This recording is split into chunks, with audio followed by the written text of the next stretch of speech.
is the Celebrity Afterlife Report podcast. Hello and welcome to the Celebrity Afterlife Report podcast for the week of May 12, 2014. I am the Celebrity Medium.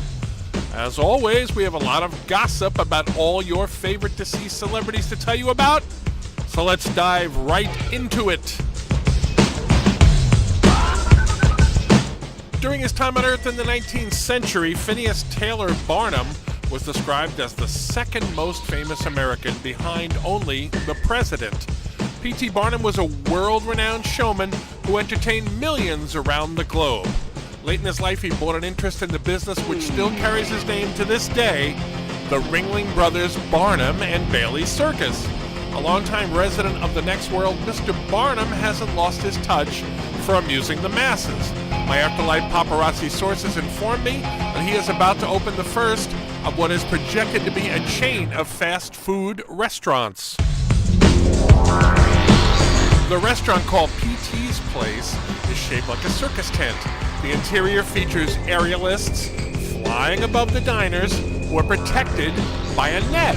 In a reference often attributed to Barnum, but which he never actually said, the restaurant's slogan is, "There's a sandwich born every minute."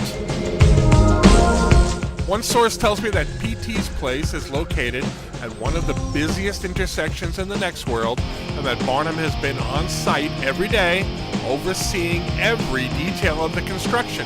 The ribbon cutting is scheduled for a few days from now, and a lot of celebs are expected to be on hand, so I expect to have more details about it on next week's Celebrity Afterlife Report.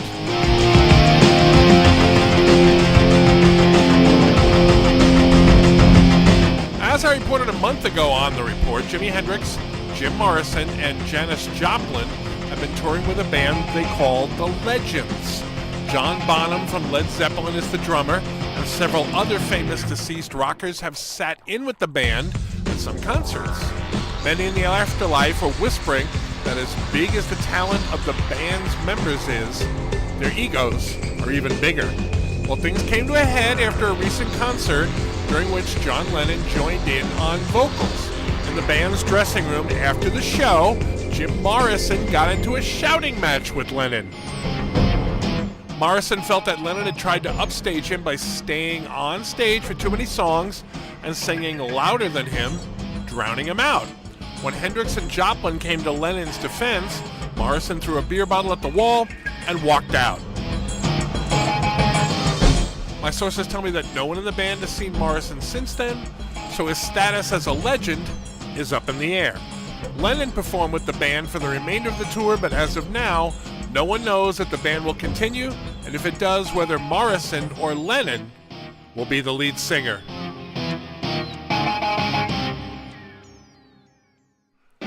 As many of their fans know, the comedy team of Abbott and Costello had a very acrimonious split-up in their later years.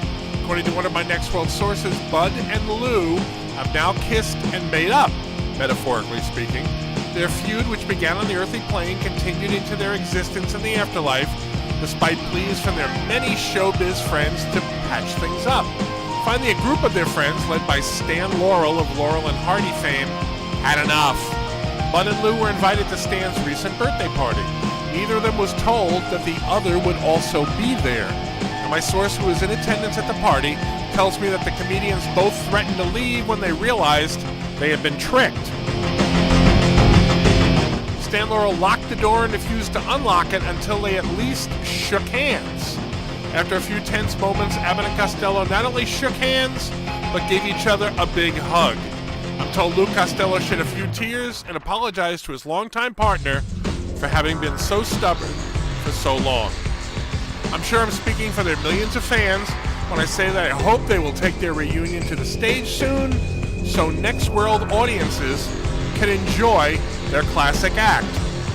Okay, let's take a call to the Celebrity Afterlife Report hotline at 818-3-MY-DREAM. My name is Franklin.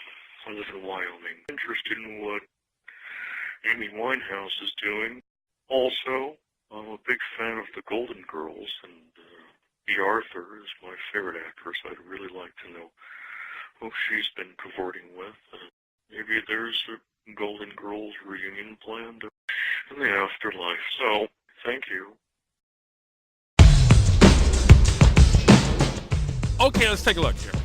Rue McClanahan, Estelle Getty, and Bea Arthur are all residents of the afterlife now. However, Betty White is still very active on the earthly plane, so it doesn't look as if a Golden Girls reunion is in the cards, at least for the near future.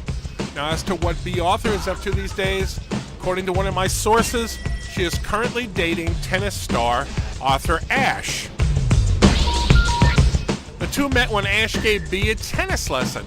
They hit it off immediately, and they have been seeing each other ever since. My source asked Bea about the relationship, and she said, quote, "He's a great guy. We're having a lot of fun together right now. Who knows what the future might be," unquote. And your last question was about Amy Winehouse. So I refer you to Celebrity Afterlife Report podcast number 4 from 3 weeks ago. In it, I talked about what Ms. Winehouse is currently doing, and I promise you will be surprised.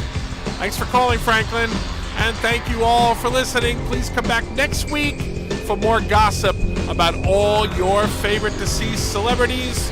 I am the Celebrity Medium. Bye for now.